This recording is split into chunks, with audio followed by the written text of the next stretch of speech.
3 tahun sudah tanpa terasa masa berlalu, semenjak Presiden Jokowi mengumumkan kasus pertama COVID-19. Juga perlu saya sampaikan bahwa sejak awal pemerintah ini benar-benar mempersiapkan. Panggilan tugas penanganan COVID-19 pun dimulai. Presiden membentuk gugus tugas percepatan penanganan COVID-19 dengan tugas utama BPOM mengawal obat-obatan untuk terapi COVID-19. Mulai dari ketersediaan bahan baku, importasi, produksi, dan distribusi. Berbagai langkah cepat diambil BPOM saat itu, yaitu membentuk Satgas COVID-19 BPOM untuk mempercepat penanganan pandemi, serta refocusing anggaran untuk mengakselerasi program prioritas penanganan COVID-19. Dukungan pemanfaatan mobil insinerator di Rumah Sakit Darurat COVID-19 Wisma Atlet dan stakeholder lainnya. Peminjaman RT-PCR ke beberapa Pemda untuk pengujian COVID-19. Relaksasi dan simplifikasi persyaratan UMKM dalam pemenuhan kebutuhan hand sanitizer yang mendukung penerapan protokol kesehatan saat pandemi COVID-19.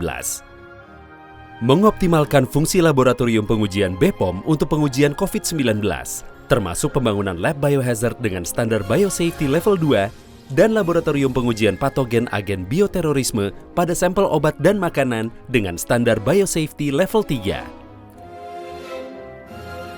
Penyusunan dan implementasi strategi komunikasi publik di masa pandemi COVID-19.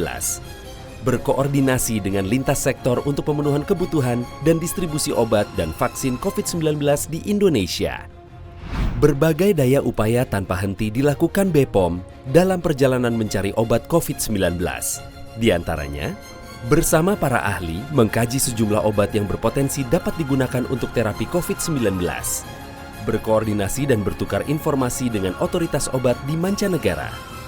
Meluncurkan berbagai produk informasi sebagai bahan edukasi kepada tenaga kesehatan dan masyarakat. Aspek kehati-hatian tetap menjadi prioritas di saat pandemi, dengan mengutamakan keamanan, mutu, dan khasiatnya, sehingga nantinya obat yang diberikan benar-benar terbukti efektivitasnya. BPOM terus melakukan inovasi regulasi untuk mempercepat tersedianya akses obat pengembangan baru pada penyakit baru seperti COVID-19. Melalui mekanisme izin penggunaan darurat, Emergency Use Authorization, Indonesia berhasil mendapatkan sejumlah obat dan vaksin COVID-19 sesuai standar internasional yang telah ditetapkan WHO. Pada Juni 2020, BPOM pertama kalinya menerbitkan EUA penggunaan obat COVID-19. Kloroquine dan hidroksikloroquine kemudian dilanjutkan untuk obat lainnya. Upaya pencarian vaksin COVID-19 yang menjadi prioritas utama BPOM harus dilandasi sikap independen tanpa tawar-menawar dalam mengkaji vaksin beresiko tinggi. Dengan pengawasan ketat dari tahap pengembangan formulasi, uji klinik, produksi, dan distribusi. Dan akhirnya, BPOM mengumumkan EUA vaksin COVID-19 CoronaVac untuk pertama kalinya pada 11 Januari 2021. Serta ditandai dimulainya vaksinasi perdana oleh Presiden pada 13 Januari 2022. BPOM juga terus mengawal berbagai pengembangan dan produksi obat dan vaksin COVID-19 di tanah air. Termasuk sejumlah produk vaksin karya anak bangsa, yakni vaksin Inavac, Indovac, dan Awecorna, serta memberikan dukungan penelitian dan pengembangan obat herbal. Selain itu, BPOM berkomitmen melakukan pengawalan mutu dan keamanan obat dan vaksin di peredaran.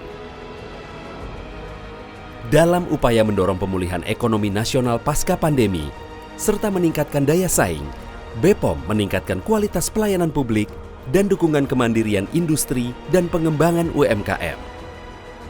Kolaborasi dan sinergi lintas sektor.